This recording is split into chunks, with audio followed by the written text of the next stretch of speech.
part of being a researcher is just learning by doing. You can take academic classes, but then to actually learn how to do research.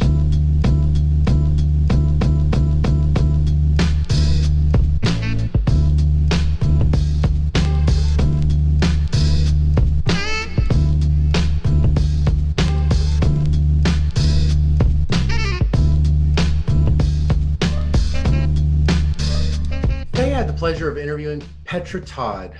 Petra Todd is the Edlin J. and Louise W. Kahn Term Professor of Economics at the University of Pennsylvania. She's also the Research Associate of Penn's Population Studies Center, an Associate Editor for the American Economic Review, as well as the Journal of Human Capital, and a prominent contributor to the fields of econometric theory, program evaluation, labor, and development economics. She's published many classics in economics, more than I can list right now. These include Tests for Racial Discrimination in Motor Vehicle Searches, the underlying identification assumptions for the regression discontinuity design, to a longstanding analysis of one of the first and largest conditional cash transfers in a developing country, Progressa. Today, we talked about what drew her to economics and econometrics, the impact that her advisor, Jim Heckman, had on her career, and her thoughts and opinions about the value of structural approaches to empirical questions and how that can improve and amplify what we learn from our empirical studies. My name is Scott Cunningham, and this is the Mixtape, the podcast. Okay, well, Dr. Petra Todd, it is a pleasure to have you here on the podcast. Could you Thank you for inviting me. Could you tell the listeners and the viewers, your name and where you work, and anything about yourself that they might not know? Okay. Yeah, I'm a professor at University of Pennsylvania. I have been there. I don't know. That's been my first job, so I've been there since 1996. My research is in the area of labor economics, econometrics, and development economics, kind of those three areas. Great. Okay, cool. All right. So I have an icebreaker exercise. I wanted to do a word phrase kind of association. I'm going to say some words and phrases. I want you to tell me, this is like Rorschach test. You know, what do you think when I say these things? Okay. So what do you think when I say the word econometrics? Matrix algebra. Matrix algebra. Okay. What about when I say University of Chicago?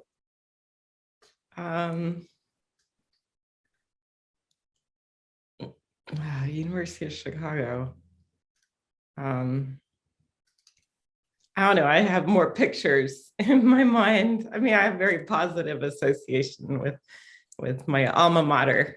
Yeah. Like kind of ivory tower. Yeah. But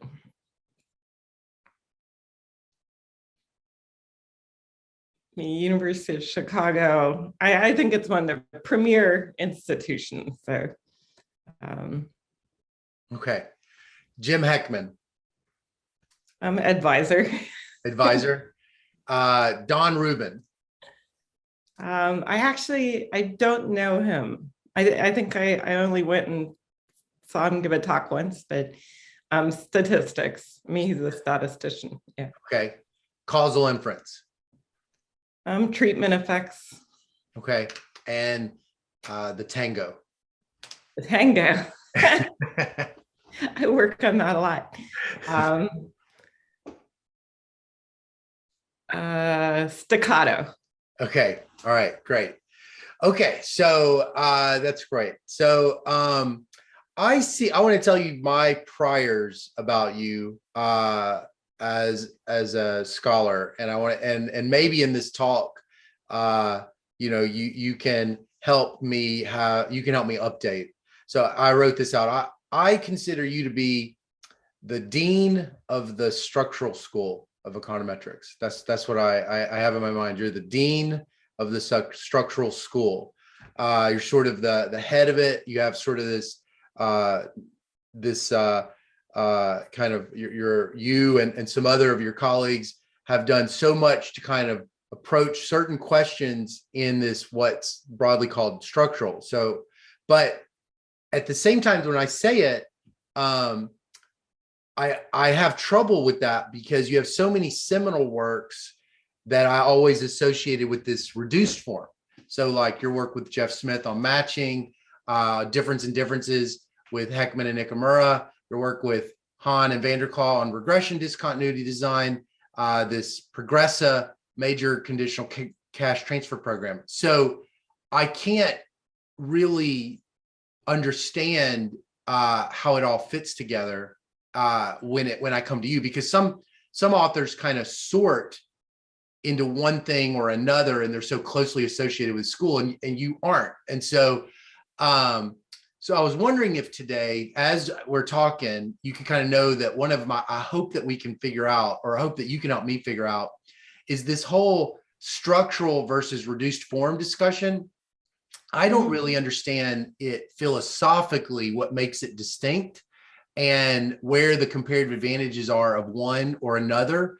And if it's even helpful to talk in terms of whether one is true or not true, and why one has been more successfully adopted or more widespreadly adopted by, non-econometricians than others. And so that's why I was hoping, I feel like you have this bird's eye view that I hope that we can talk about that.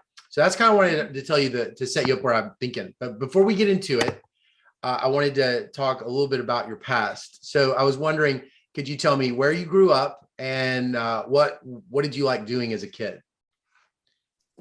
Well, I actually, where I grew up is not such an easy question because my dad was in the military and I lived in a lot of different places. So he was in the Army. So I was born in Maryland, but I think when I was 3 and 4 years old, my dad had to go to Vietnam, and my mother is German, so she took us to Germany. So then I lived in Bayreuth, which is like the city where Richard Wagner is from. So I lived there for a couple of years, and I think I started learning German before English even, but then when my dad came back from Vietnam, we relocated to Virginia.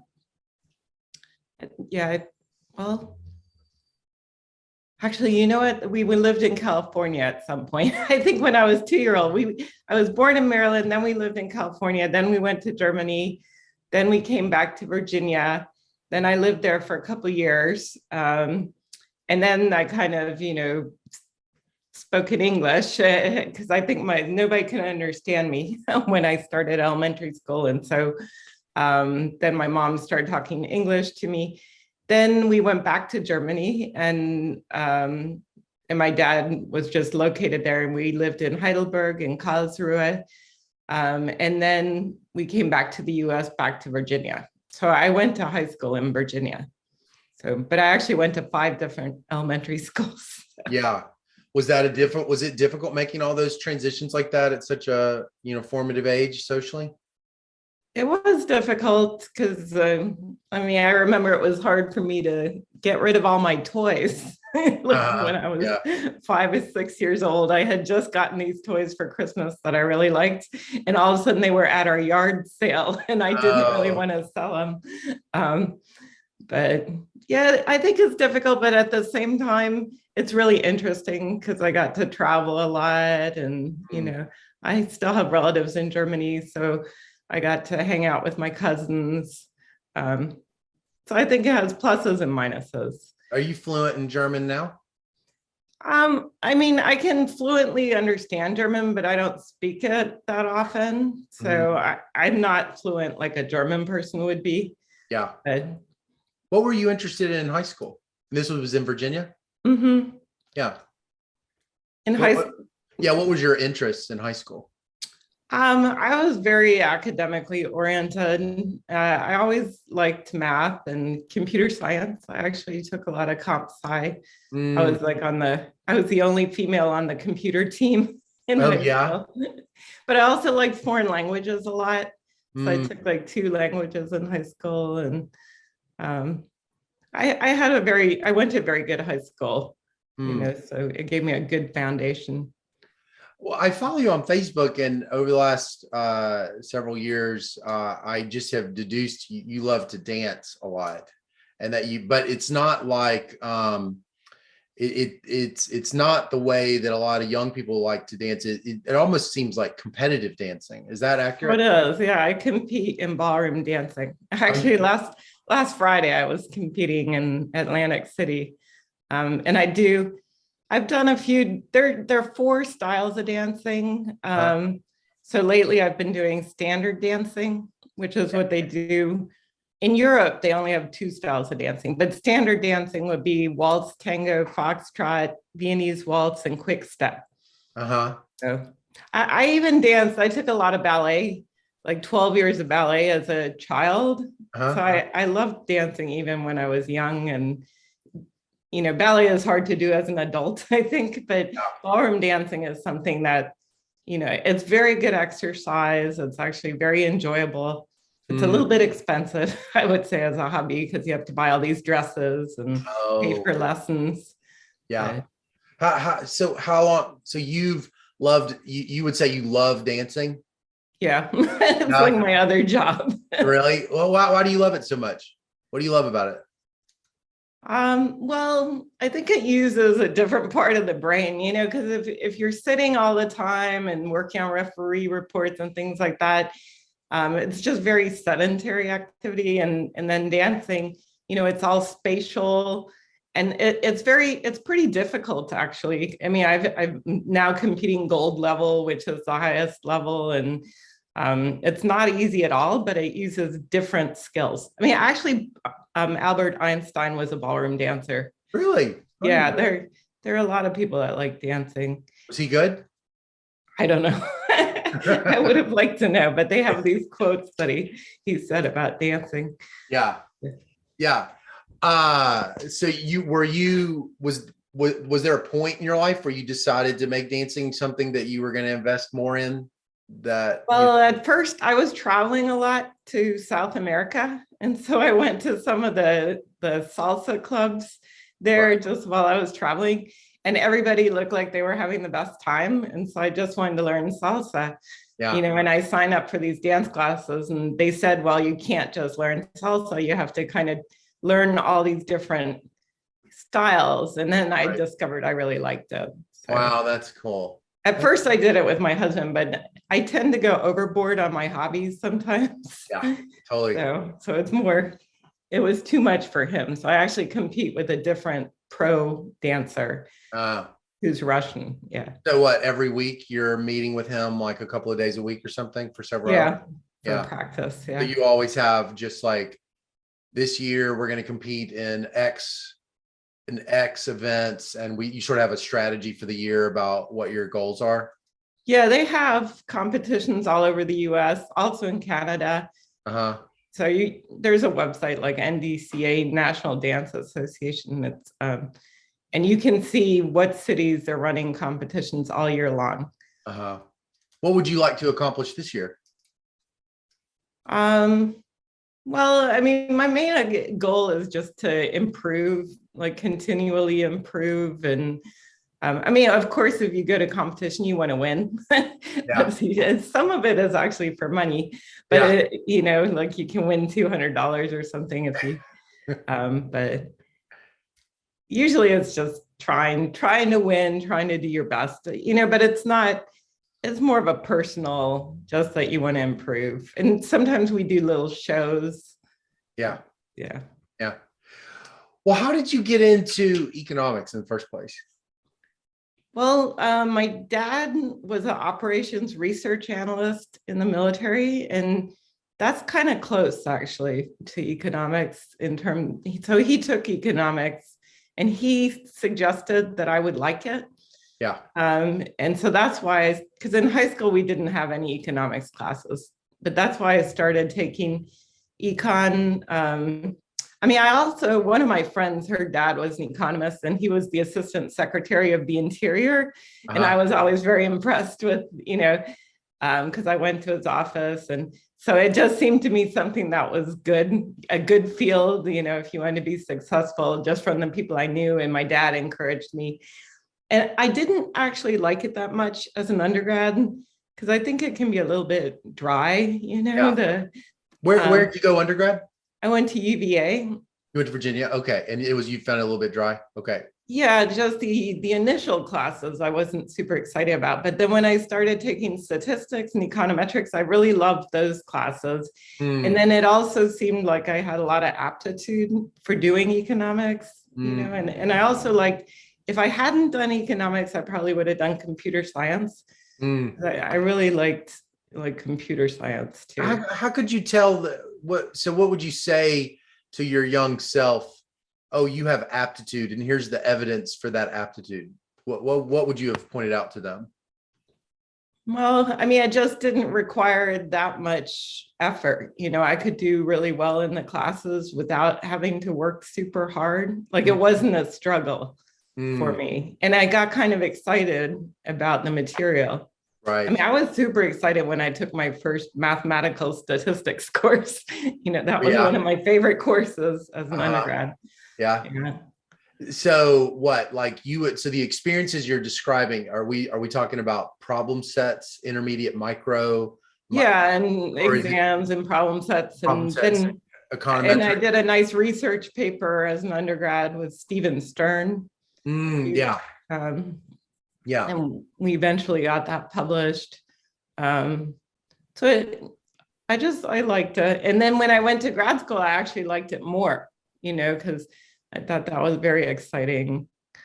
But even in grad school, I started off thinking I wanted to do macro and finance. Like I didn't really know what I wanted to do.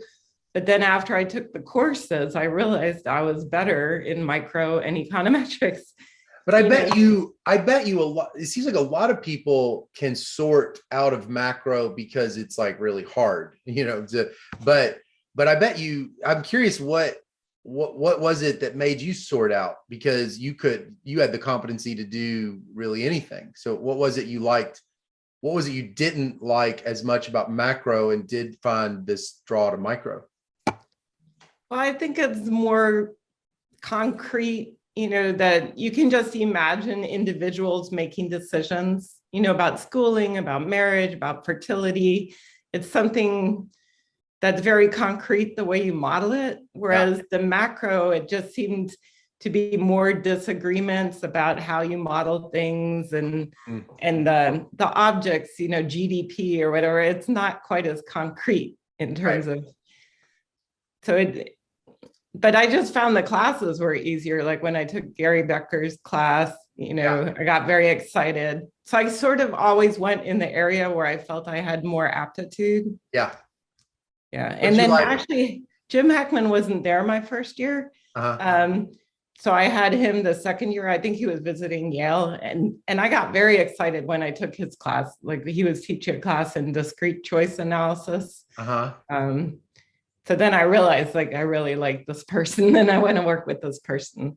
Wow. What was it like? What were your expectations like when you were going to Chicago, and how did that what changed about you? What was what was that journey like for you over that whole period of time? Actually, when I went to Chicago, I was kind of clueless, I would say, because my undergrad advisors did not really tell me about the core exam. Chicago at that time was failing about half the people after the first year exams. So it was a super tough place, and I think everybody wanted me to go there, but they didn't want to scare me, because if they would tell me the truth about that, it was actually not easy at all. So I went there and I didn't really know how hard it was. And then of course, I quickly found out that they have these exams and about half the people are failing them. And so it was a pretty brutal environment, to be honest, because it was the first time I was far from home, because my parents were in Virginia and all of a sudden living in south side of Chicago, it was not easy at all. And then the weather was brutally cold when I was there. And then the classes were really tough. So it's kind of boot camp. to go Yeah. there. Well, Yeah. it's funny. I was talking to Jeff Smith, your old classmate, this week, and we were talking about the mental health amongst PhD students, and he had said he had seen a study, and the mental health amongst the Chicago PhD students was better than the others in the survey, and he said that he thought it was because, and he was sort of joking, but I kind of got the sense he was half joking. Like he said that it was because at Econ, we just take so much pride in Chicago. At Chicago, we take so much pride in loving economics. I was wondering what you thought when you hear him say something like with an anecdote like that. Does that No, sound? that's true. I mean, people really worshipped economics, and the economics department was held just in the highest regard, and so many Nobel Prize winners. And I think everybody was very proud to be associated with that department for sure. Yeah. Yeah. And the people are super intense, everybody's very strongly devoted to their research. And Right. I mean, and even though the work was hard, and you work a lot of hours, but I got the feeling that my advisor was working always twice as hard as me. Yeah. Jim Heckman works incredibly hard. Mm-hmm.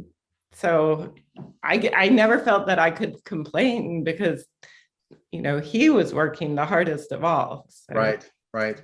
Well, tell me about that relationship. How did you and Professor Heckman first decide to have a working relationship? He invited me to be his RA. Okay. But I think it was because I had taken some classes with him and gotten good grades in them. And also, I think maybe Chris Tabor recommended me because Chris started working for him first. And he was one of my friends.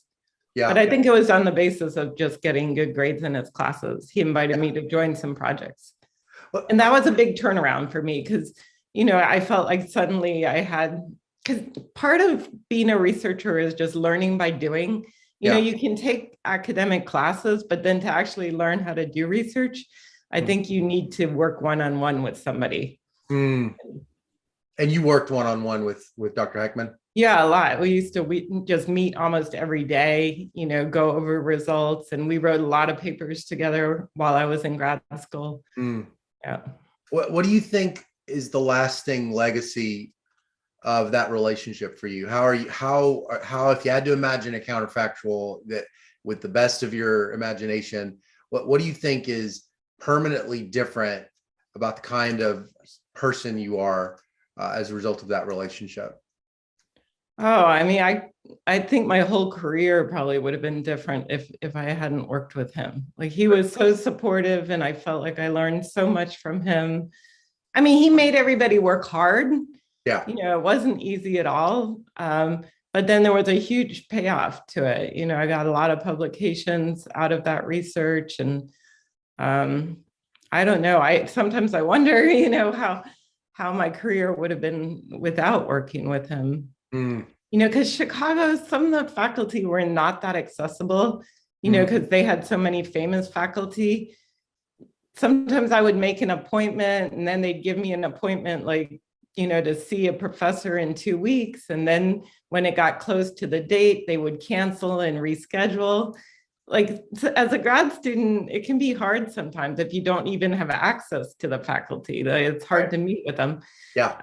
And at that time, they didn't have any student offices. Yeah. So it's not like you saw people casually in the hallway. Yeah. So as soon as I worked with him, he got offices for us, and I saw him every day, so I would say it's the ideal relationship for a grad student, Yeah. I want to show you something. Let me find it. It's by Shockley. I want to show you this real quick. So I'm going to share my screen. Okay. Shockley won the Nobel Prize in physics. He ran Bell Labs. And so this is a paper he wrote on the statistics of individual variations of productivity in research labs. And I wanted to he's kind of really interested in these kind of right tail scientific output. So like just large site people, but he has this really interesting production function here. And I wanted to ask you about it. So he says, to some approximation, the probability that a worker will produce a paper in a given period of time will be the product of a set of factors, F1, F2, related to the personal attributes discussed above. And here's the attributes. Partial listing, not in order of importance, might be 1, ability to think of a good problem, 2, ability to work on it, 3, ability to recognize a worthwhile result, 4, ability to make a decision as to when to stop and write up the results, 5, ability to write adequately, 6, ability to profit constructively from criticism, 7, determination to submit the paper to a journal, 8, persistence. Okay. And, then he kind of discusses it, but this production function is interesting to me because it's multiplicative. I thought that was interesting because if it's additive, then, you could just be good at 7 of them and be really, Right. potentially successful. Yeah. But it's multiplicative. So you have to be good at all of them, or at least the team does. And, and so I was kind of wondering, I see you as like Shockley, this high, right, elite level economist. And I was curious, what exactly is your production function? What are the non-cognitive skills that you have that if in your mind really are responsible for that, that might not be what of it, first of all, is what do you think is for you the few things that a person has to have, and what are like that are kind of general like this, and then what are yours, and when did you figure it out? Well, I mean, first, I totally agree with him, that these are the characteristics. And if you don't do one of them, it kind of falls apart. Like let's say you get criticism in terms of referee reports, and then, you could get angry and just put your paper in the drawer and not work on it anymore, right? Like, so it's totally multiplicative that you have to be able to do all these things. I would say, like, I like to work on projects independently. I mean, even as a child, I used to have these little projects that I would do, and I'd work all summer, on doing something that I was interested in. And I always think of being an economics professor and doing, more research focused as kind of like being self-employed. Yeah. And a little bit more like being an artist, because your paper is your creation. You have this data set, and you have to decide what you're going to do with these data and what you're going to present about these data. And I like writing. I was an English major also as an undergrad. So was I. So I enjoy writing and the whole process of, I think it's kind of artistic producing a paper. And I think it's wonderful to have a job that's self-directed. Yeah. Nobody's telling you exactly what to do, and you get to work on what you want to work on. Yeah. So I view it as a huge privilege to even have this type of job. Yeah. And so therefore, I think I'm just kind of happy, doing my work. And you have to have curiosity. Yeah. Because, I'm motivated a lot by wanting to know the answer to some question.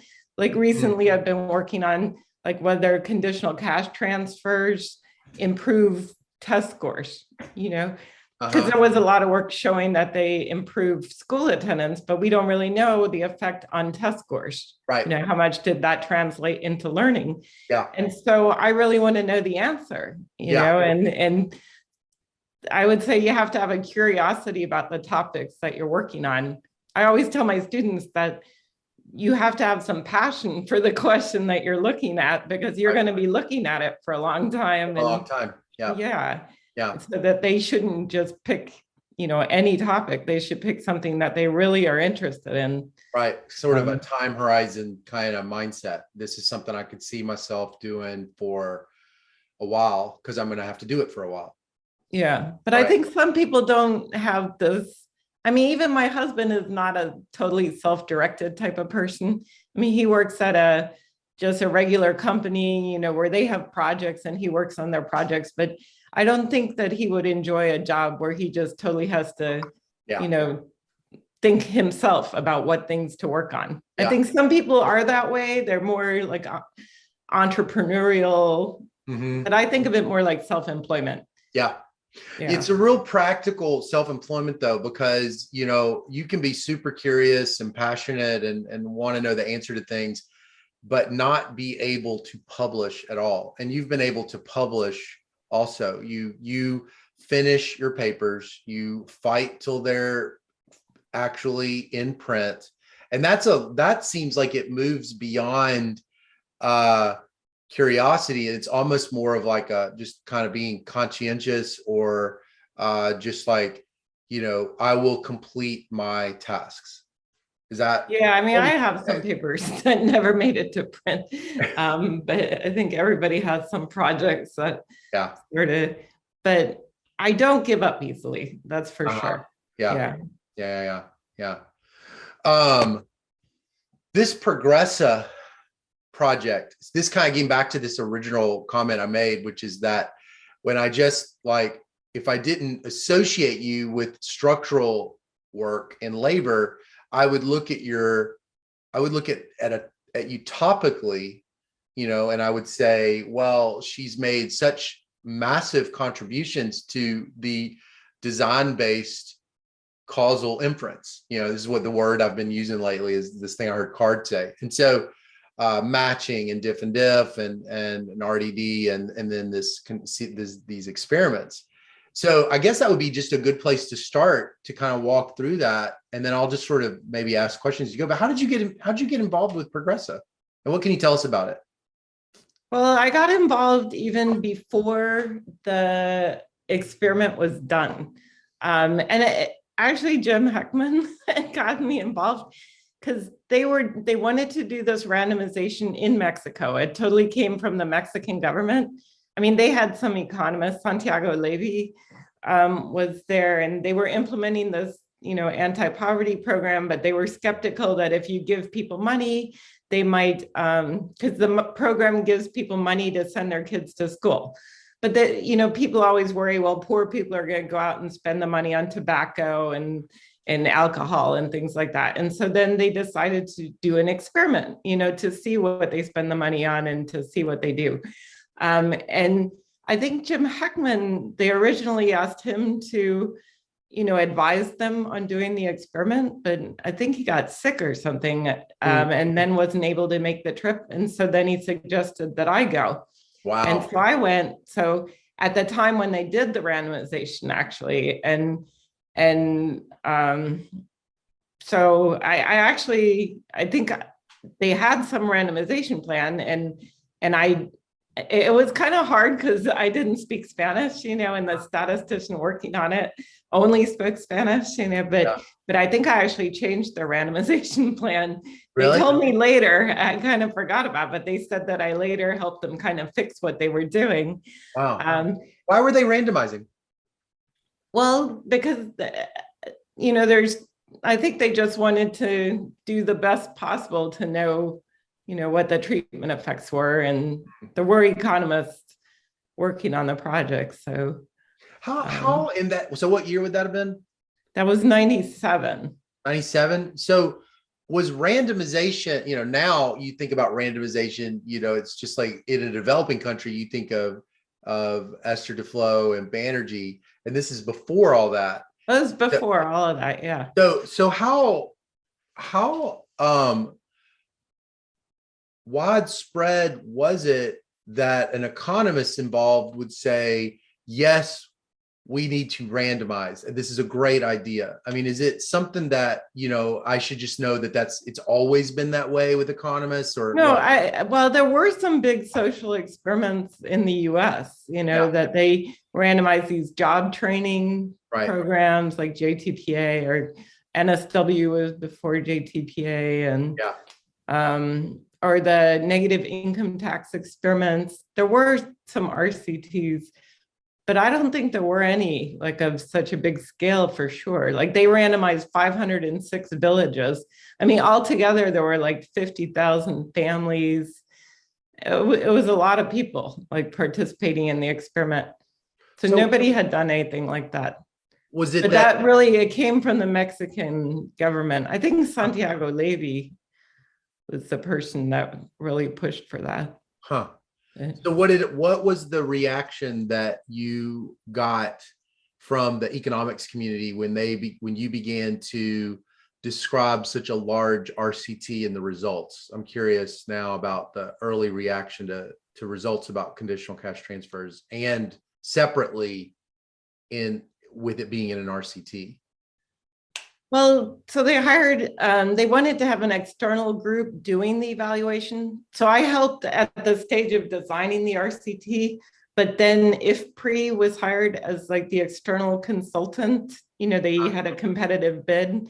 And then I also helped with the IFPRI team evaluating the treatment effects, like with Susan Parker and Jerry Behrman.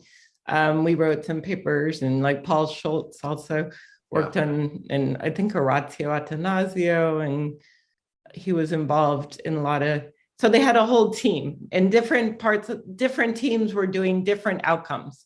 So I was on the education team looking at education outcomes. Another group was on the consumption team, you know, or Paul Gertler was on the health side.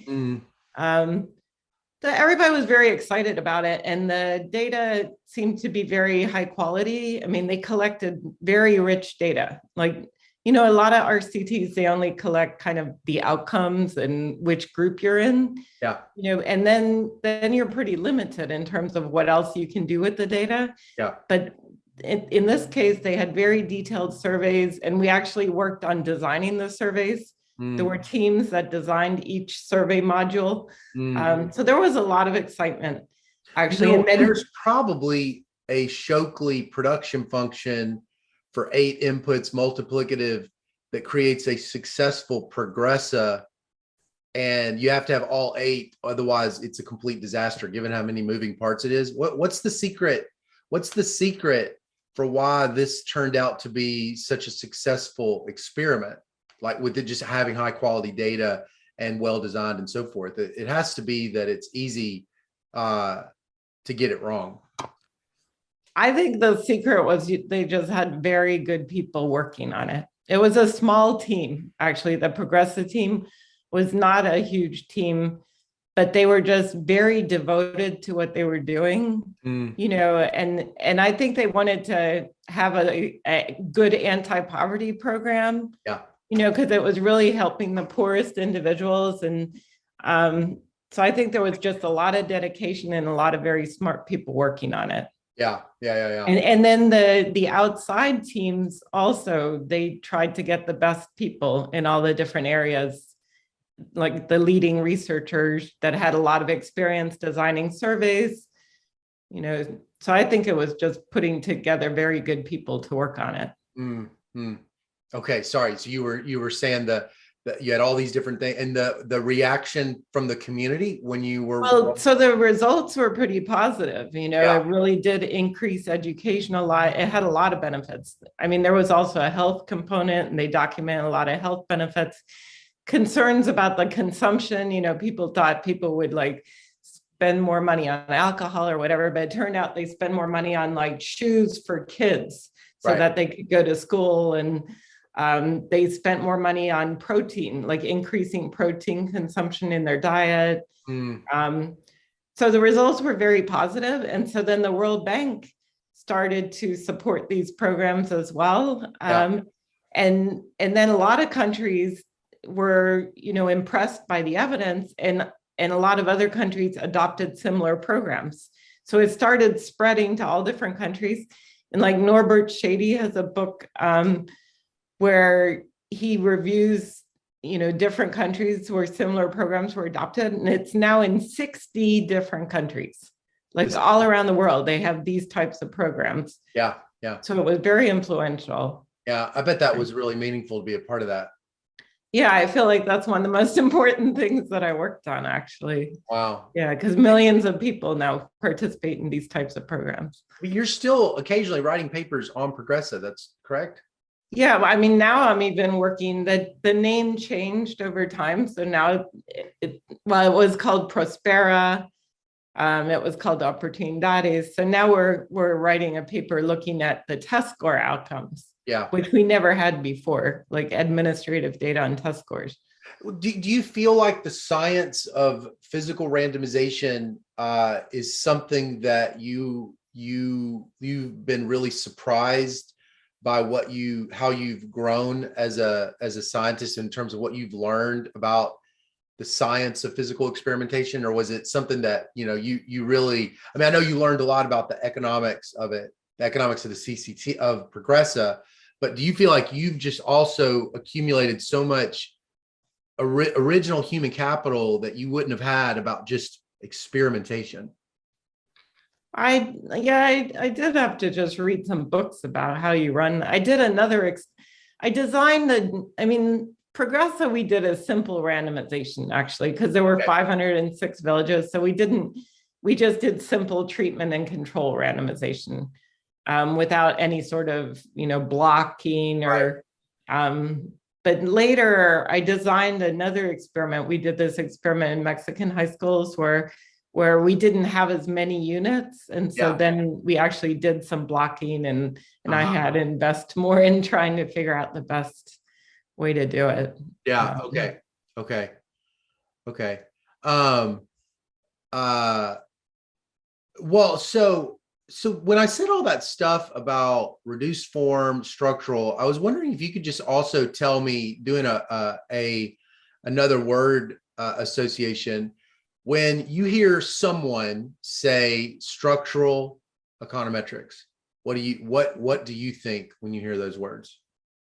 Like that it's model based. Model based. What does that mean to you? That there's an economic model that's closely tied to the empirical work. I see. Okay. And so when you hear someone say reduced form econometrics, what do you hear? What does that make you think? So to be honest, I don't like to call it reduced form. So reduced form, when those words were first used, reduced form was reduced from a model. Like, let's say the original model had alpha and beta. Yeah. But the estimation was not able to recover alpha and beta. It could only recover the ratio alpha divided by beta. Right. That's a reduced form, like from the original model. Like you were able to recover some combination of parameters, but not all the parameters from the model. Yeah. So reduced form normally was in reference to a model. Yeah. Right. Nowadays, people use that language very casually, but I always think reduced form of what? Like if you don't have a model, then how could what you're doing be called reduced form analysis? So I tend to call it non-structural analysis, Non-structural. Yeah. But I know like people use that terminology very casually. Yeah. But I think the idea that it's a reduced form from a model has actually been kind of lost. Yeah. Because it doesn't make sense. Reduced form from what? Right. So there was this speech, you probably saw it. David Card gave this speech in 2014 at Michigan, and it's about the history of the model in empirical microeconomics. And he basically talks about three distinct stages. One, he calls it the approximating model. And this was kind of like Becker or Menser, where you would have an economic model, and then you might just run much simpler regressions, kind of like, regress education or regress earnings onto education. And then you have what he calls the complete model. And then he's got what essentially sounds like the Princeton tradition of the focusing on physical treatment assignment and but not without reference to the model. And I guess I was wondering, what exactly from your bird's eye view makes this tension between structural econometrics and non-structural approaches what is, first of all, do you ever sense that there is methodological disagreements and between these two groups, and why are they there, and what's your just overall sense of what is going on? So to be honest, in my mind, there is not, I agree with you that there are disagreements, but I actually don't think of them as competing approaches at all. You know, like I have nothing against a causal effects analysis. I just think that, you know, learning about existing treatments is only one of many things that economists are interested in doing. Right. You know, ideally, you would like to be able to design a program before you implement it. Yeah. You know, it's very expensive to just say, oh, I'll try this program without having any idea what the effects will be. Right. You know, and then if you don't like the effects, have to implement a different program. You know, Yeah. we need to be able to forecast the effects of programs before we put them in place. And then we need to be able to optimally choose parameters of the program. Like you may be interested in 10 different versions of the program. You cannot implement all 10 of them. You know, you need to be able to learn about varying things like program design parameters without actually implementing that version. Right. You know, so the questions that you can answer with structural work are much different from the questions that are answered in causal analysis. So like if all I wanted to know is a treatment effect for a treatment that was implemented, there's no problem with doing RCT. You know, I think RCT would be the best. If you don't have an RCT, you know, or maybe there are probably, you know, RCTs in economics, they go wrong a lot of times because you can't force people to do things and people don't respond to your survey. And, you know, it's not like an RCT in biology where you have mice and you can fully control what they're doing. You know, people don't always comply with what you want them to do. Like they don't take the treatment, they don't respond to your survey. And so a lot of times you're left with sort of non-experimental data anyways. Right. You know, but if I was interested only in a treatment effect, I would be very, you know, comfortable with using any of those methods, like difference in difference. I'm working on project now. It's like difference in difference RD analysis. But I feel like that's only one part of our toolkit. You know, the structural analysis lets you answer so many more different questions. So if I, you know, and in the early literature, let's say when they were developing discrete choice analysis, like Dan McFadden, he helped them predict the demand for the BART subway in San Francisco, you know, before they built the subway. You know, like when you do transportation analysis, you cannot build a subway and then say, oh, I don't want it here, I'm going to move it somewhere else. Like you have to, you know, forecast what will the demand be if I put it here. You know, and in marketing analysis, they forecast the demand for new goods all the time. So there's so many questions that economists would like to be able to answer, or extrapolating programs to new populations, or maybe seeing what's the effect of a program if it's in place for 10 years. You can't normally run an experiment for 10 years. You know, usually experiments are kind of short term.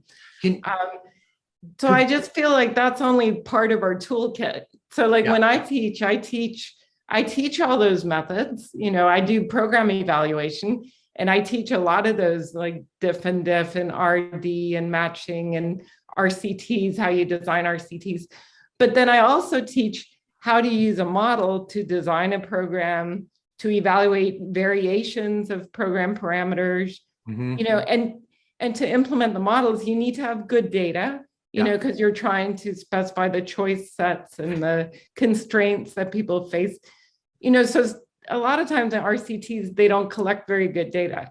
Like they'll just collect the outcome variable and who got treated. And then you're very limited, like what you can learn. So the nice thing about the Progressa experiment, they actually collected a lot of survey data. You could do the modeling, plus you could do the the whatever reduced form type analysis.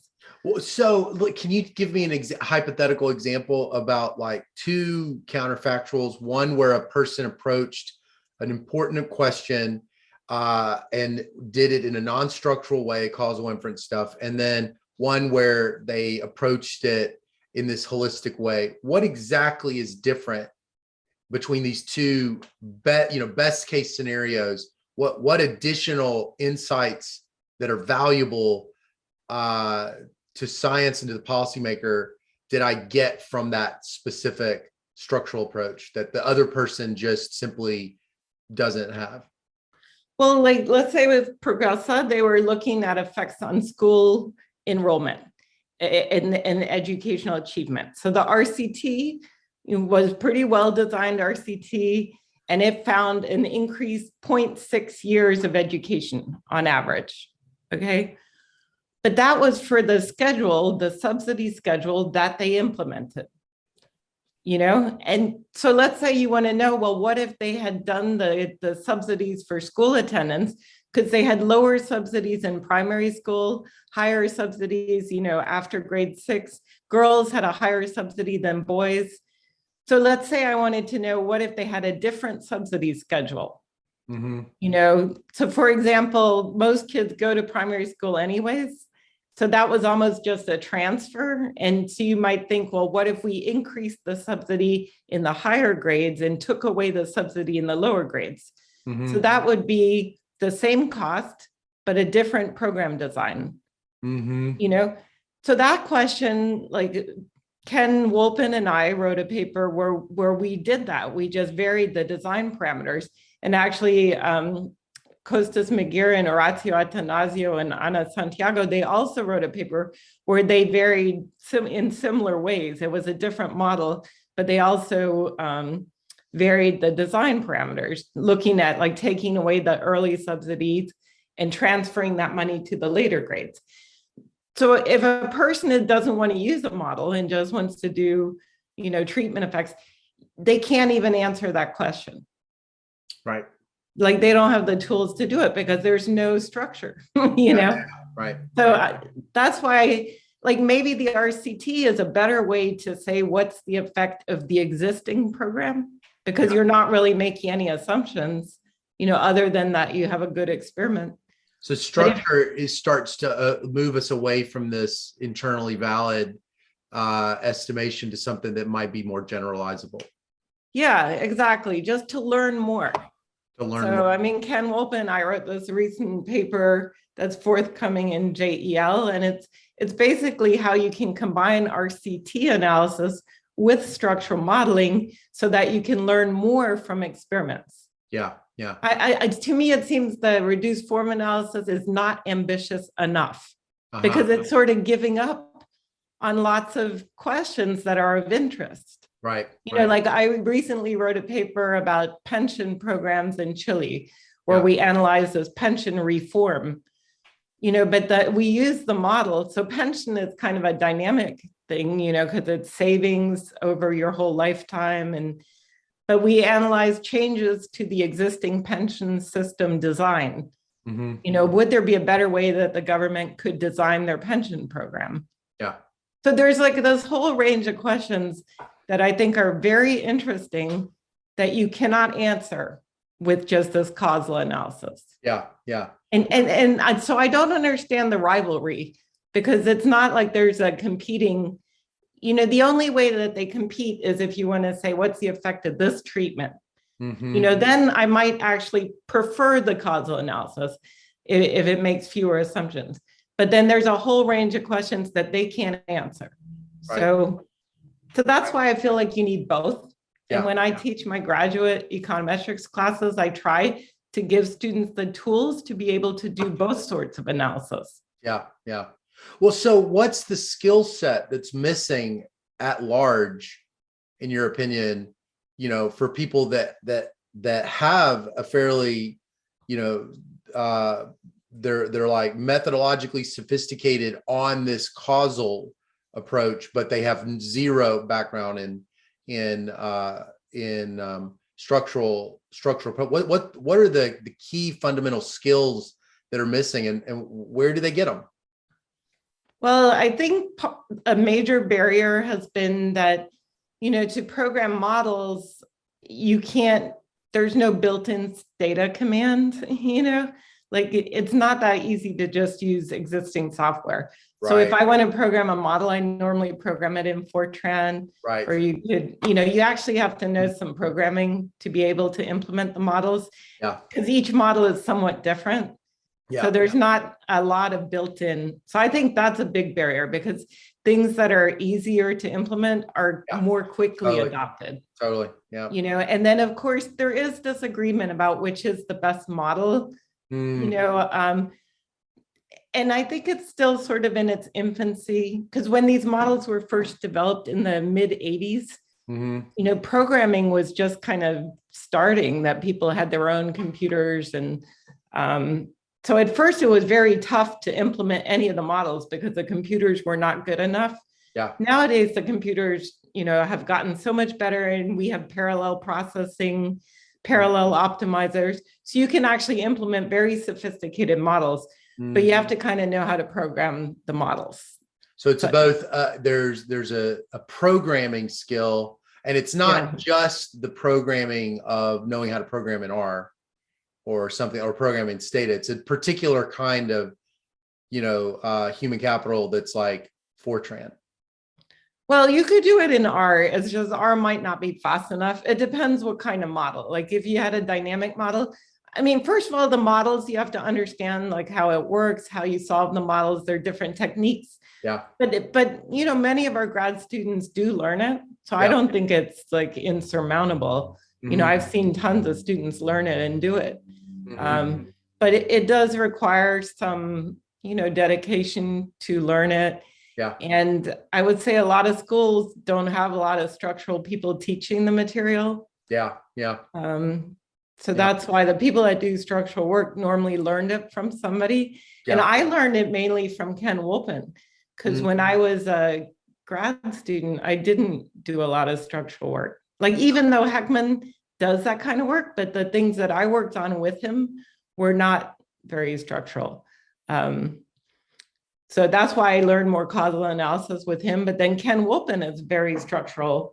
And so I learned a lot of those techniques from him. Yeah. I learned a lot as an assistant professor working with him. I see. Yeah. Well, I have one last question because it's at the top of the hour. So I'm going to end with another a little playful exercise. I want you to imagine there's a burning building, and inside the building is everything we know about economics and everything we know about econometrics, and everything we know about dancing. And you can only retrieve one of these books. Which one are you going to retrieve and why? The Econometrics. You're going to take the Econometrics? Okay. How come? Actually, most of the things about dancing, I don't think it's written down. Yeah. A lot of it seems to be, just people the way people learn dancing, they have these expert coaches that fly around. It's actually really hard to describe it in writing. Yeah. It's an like an apprenticing kind of model. Yeah. Yeah. So the whatever book was in that building wasn't probably any good. No, dancing is just my hobby. I'm very devoted to economics. So. Yeah. Well, it is really nice to talk to you, and this was a lot of fun. I learned a lot from our conversation. Okay, well, hopefully people will not view these different methodologies as rival, because I don't view them as rival at all, actually. So I view them as complementary. Yeah. Well, I'll be on my my Substack. I'll post the forthcoming JEL with you and Dr. Wolpen so that people can read it. When is that coming out? Well, I thought it would already be out. So because it was accepted already a couple of years ago. So I don't know. They must have a long backlog. It's on your website? I don't know if it's on my website. I'd have to look. My website is not always the most up to date. Okay. All right. Well, it was nice to talk to you. Talk to you, Petra. Okay. Good to talk to you, Scott. Thank you.